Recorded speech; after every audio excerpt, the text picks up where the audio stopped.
Quanta luz nesse ambiente, descendo sobre nós, vibrando em nossa mente.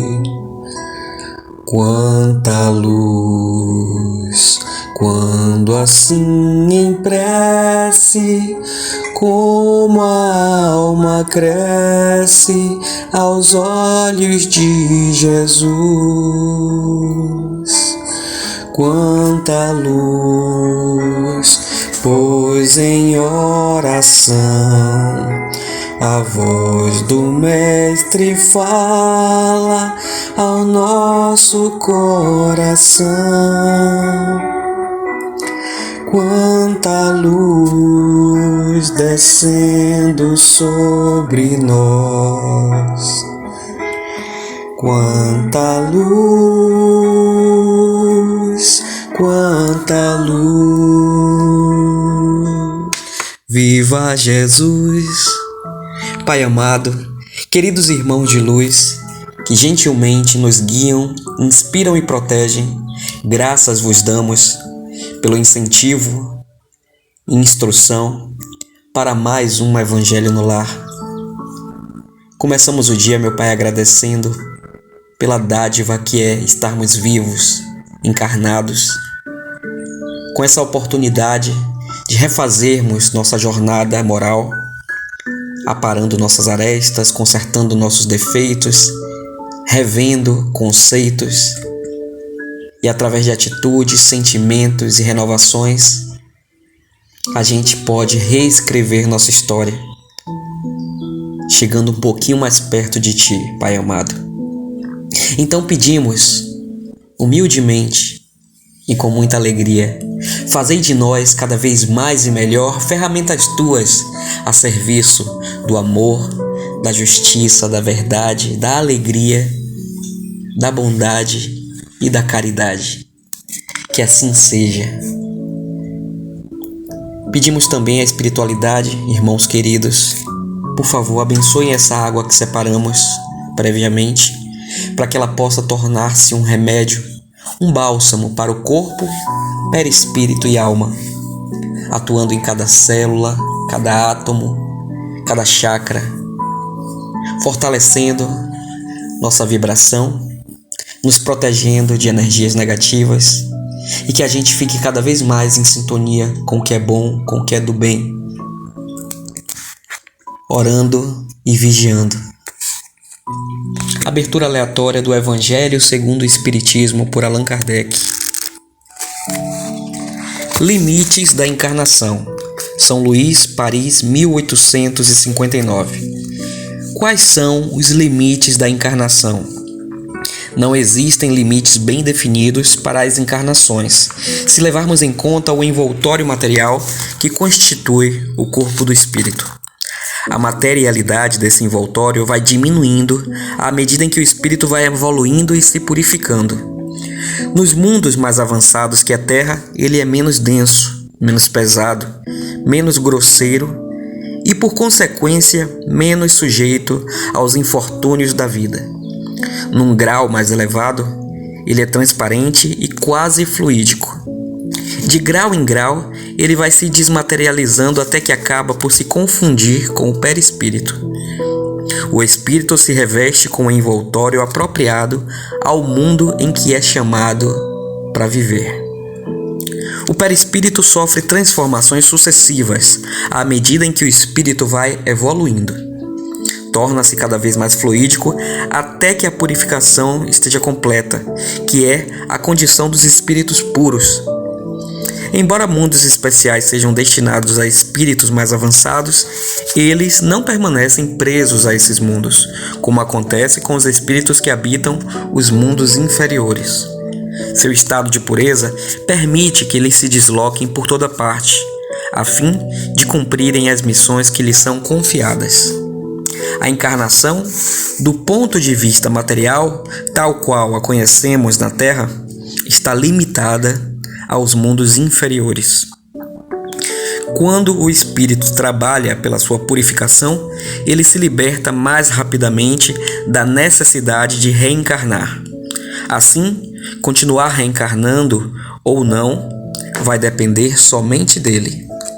Na erraticidade, que é o intervalo entre uma reencarnação e outra, a situação do espírito está vinculada ao grau de adiantamento em que ele se encontra, já que ainda permanecerá ligado ao mundo em que viveu.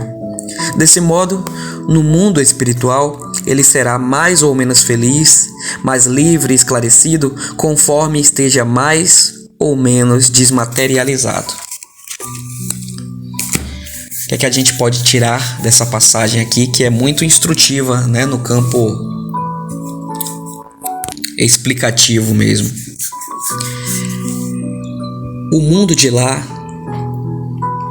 o mundo que não é o mundo encarnado, o mundo quando nós não estamos com esse corpo físico que nos é emprestado para as encarnações, ele será sempre equivalente ao que somos aqui. Então não se enganem, meus amigos, que ninguém vira santo quando morre, nem ninguém vai para o inferno se é bom. Todos nós temos, após a encarnação da gente, uma vida que é mais ou menos equivalente ao que tivemos na Terra, em termos de energia, em termos de sentimentos, em termos de vivências. Então, se nós fomos pessoas que fizemos muito mal, que causamos muitos desgostos, muitos crimes, muito sofrimento aqui nos cercava,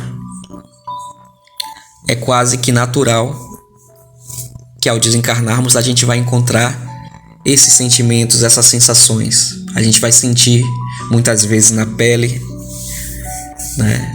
Forma figurada de falar, claro, mas a gente vai sentir o peso das energias com quais a gente lidou aqui.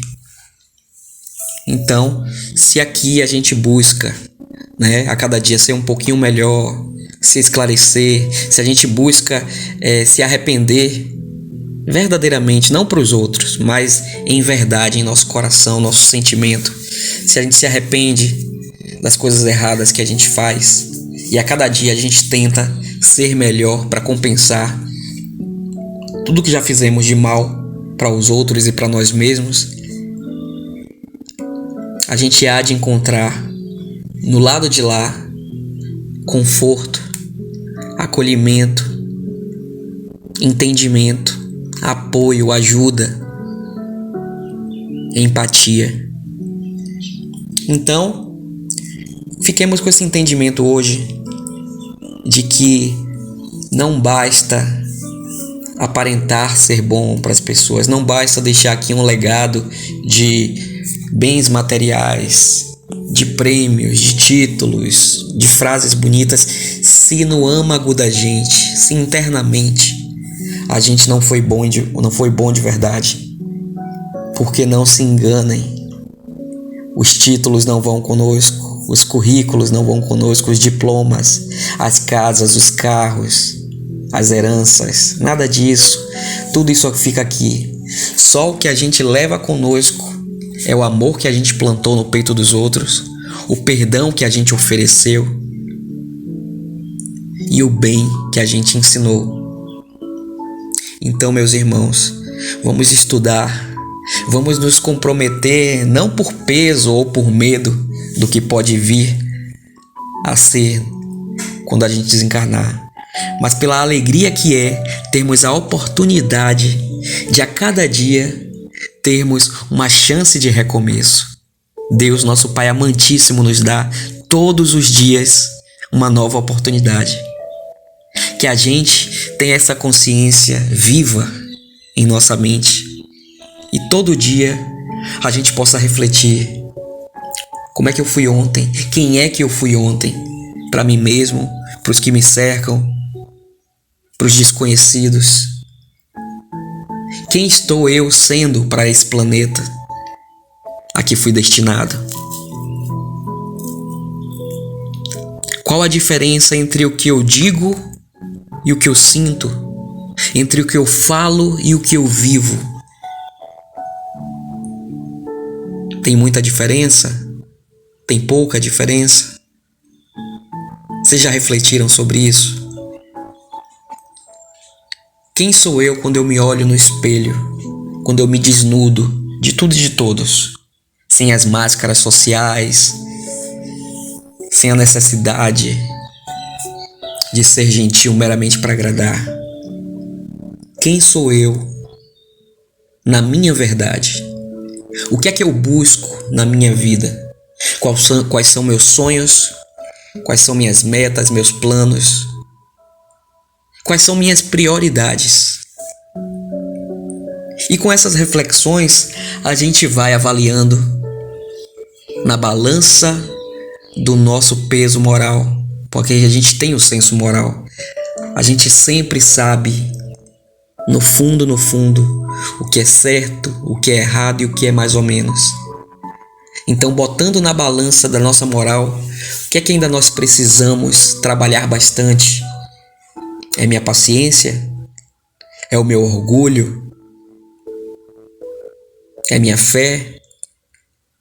É o meu amor ao próximo? É minha ambição? O que é que eu ainda preciso trabalhar diariamente para conseguir melhorar um pouco, a fim de que quando eu desencarne eu perceba conseguir melhorar um pouquinho do que eu fui outrora.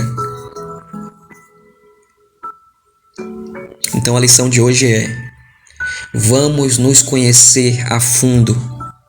Vamos fazer valer tudo que a gente estuda, tudo que a gente prega, tudo que a gente acredita, vivenciando com verdade tudo o que a gente se compromete em estudo, em falas, em evangelhos, em discursos para a família, para os amigos, para os desconhecidos.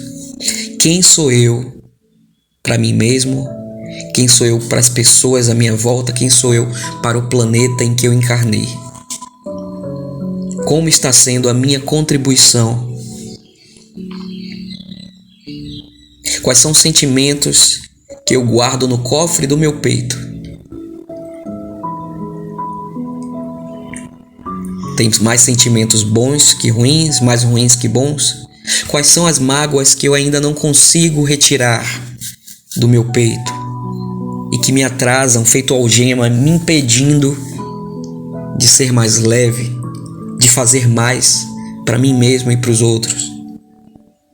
Quais são os empecilhos que eu tenho hoje para ser uma pessoa melhor?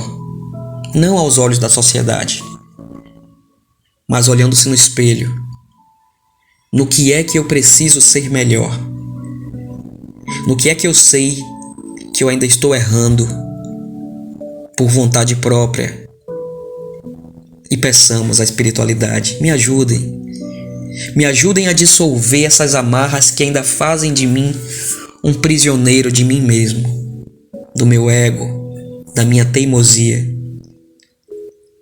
E com essa reflexão, a gente hoje, com um sorriso no rosto, agradece a espiritualidade por esse ensinamento, entoando o Pai Nosso.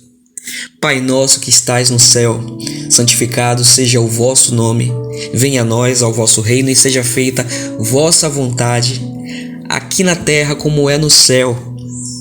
Nos dai, Pai, o pão de cada dia e perdoa nossas ofensas, pois nós tentamos diariamente perdoar aqueles a quem tem nos ofendido.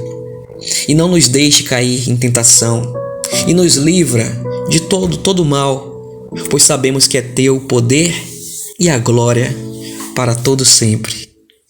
Muito obrigado, meu Pai, por essa terça-feira que nasce, que a gente possa utilizá-la da melhor forma possível, fazendo por onde? Orando, vigiando e semeando bem, sendo bons, sendo ferramentas tuas a serviço do amor. Gratos somos, meu Pai, gratos somos.